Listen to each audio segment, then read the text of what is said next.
I was driving around teaching my dare classes just like I normally did. It was December 7th, I believe, or no, December 6th, 2007. It was about 12:30 when everything kicked off. I was in between schools and heard our narcotics unit start out on a pursuit. And one of our canine officers was the primary vehicle in the pursuit, and he requested another unit just to keep his dog from sliding around all over the car. I was just a few blocks away, and so I jumped in and started in on the chase also. I chased him probably about 2.5 or 3 miles after I became the primary unit. We were in a part of town that as the pursuit went on, he was actually getting away from more populated areas. And so the traffic was becoming lighter and lighter. And so I don't think that, that didn't really ever cross my mind, because I knew that he was headed out of town, and I knew that speed wouldn't be as much of an issue then. And we were at speeds in excess of 100 miles an hour easily, but we had clear traffic, and it wasn't a huge deal once I got in behind him. And I knew the intersection that we were approaching was a bad intersection. We'd had a lot of wrecks there in the past, and so I actually kind of started slowing down a little bit, started looking around. I saw some vehicles that were heading away from the intersection. I saw a yellow school bus that was approaching the intersection, but I knew it was far enough back that I was going to beat it through the intersection. As I approached the intersection, I'd slowed down. My speed was at 96 miles an hour. And just last second, I saw a black stripe out of the corner of my eye, and when I looked over, there was a bus that had been painted white for one of our schools up there as a private school. And I just jerked my steering wheel over to try to get into the other lane to give myself as much room as I could. And the bus hit the rear quarter panel on the Camaro that I was driving, and started me into a broad slide.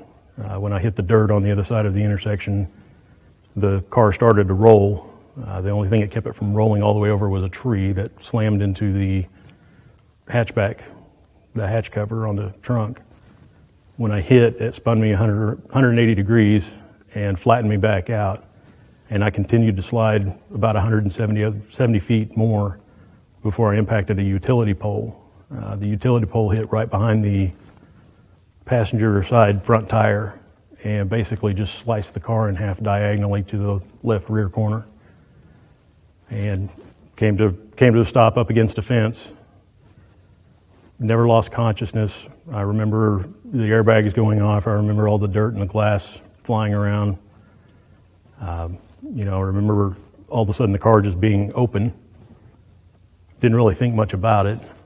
The canine officer that was behind me that actually got the footage came running up to the car and asked me if I was okay. And I told him that I was okay, and then I wanted to get out. And he told me to stay where I was at.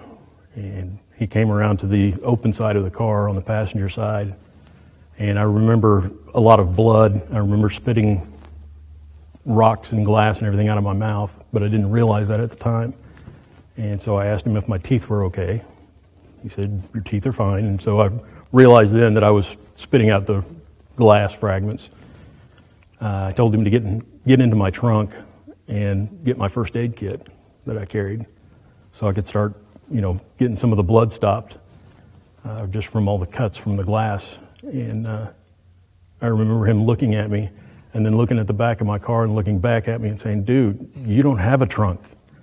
I had absolutely no idea what condition my car was in. One of the other officers that was involved in the pursuit said that he remembered pulling up behind me and stopping just shortly after the impact. And he said he remembered seeing my head just kind of flop over to one side. And then he got back into the pursuit, and they ended up chasing the guy up into the next county.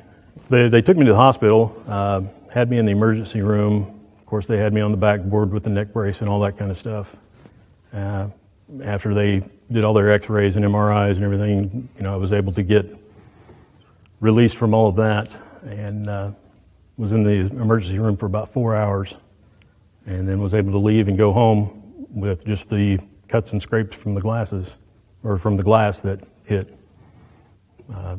They didn't even give me a Band-Aid, so But I mean, it was quite a ride, and it's something that, like I said earlier, it's something that I carry with me every day.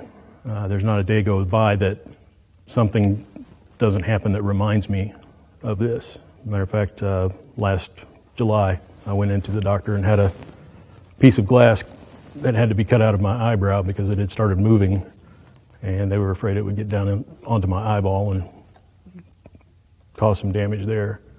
I have glass all throughout my head, and every once in a while I'll just reach up, scratch my head, and come out with a piece of glass.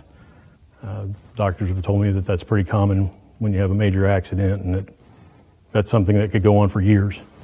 I have been involved in pursuits since then and hated every minute of it. It hasn't really changed my perspective much. I understand that there's a need at times to pursue. It has definitely raised my awareness of what's going on during those pursuits.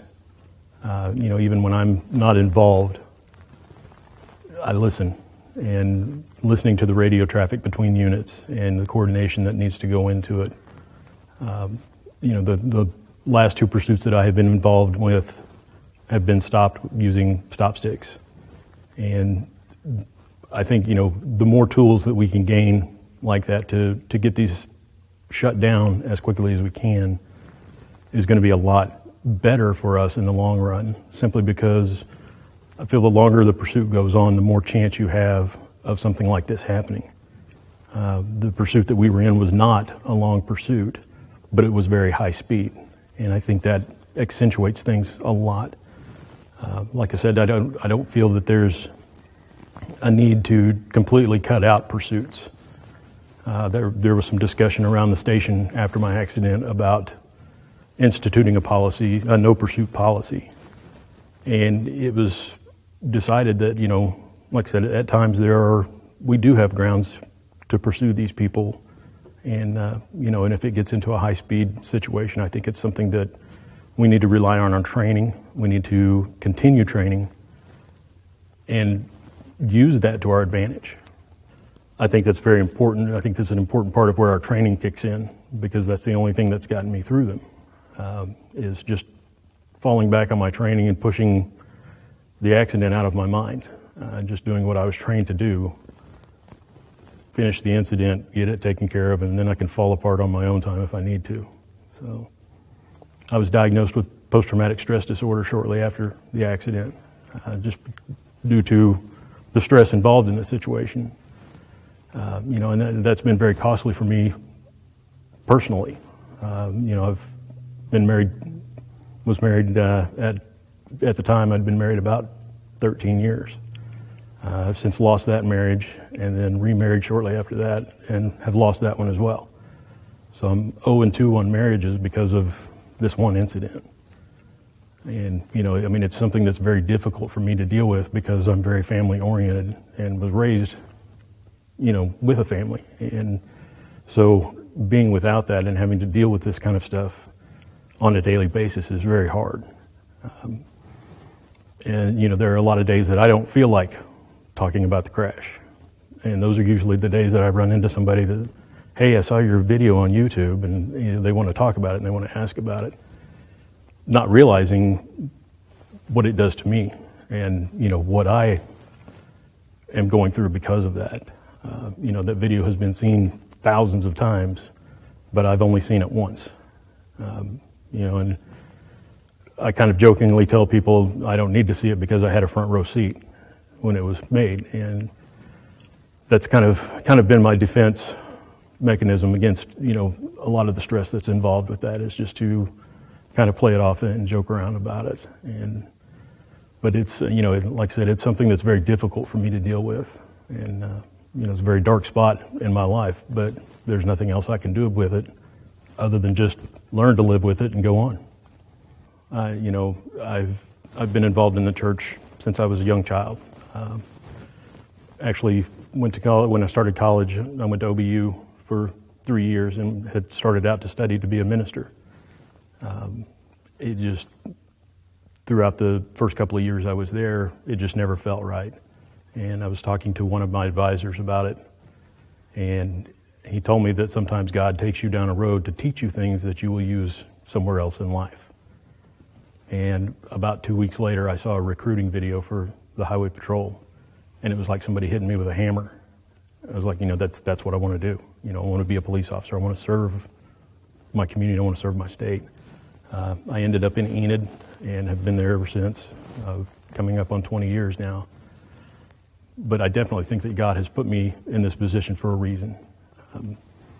If it's to teach somebody something else, to let people that are seeing this video understand the dynamics of what we do and the reason that we do them and how to survive it if it goes wrong.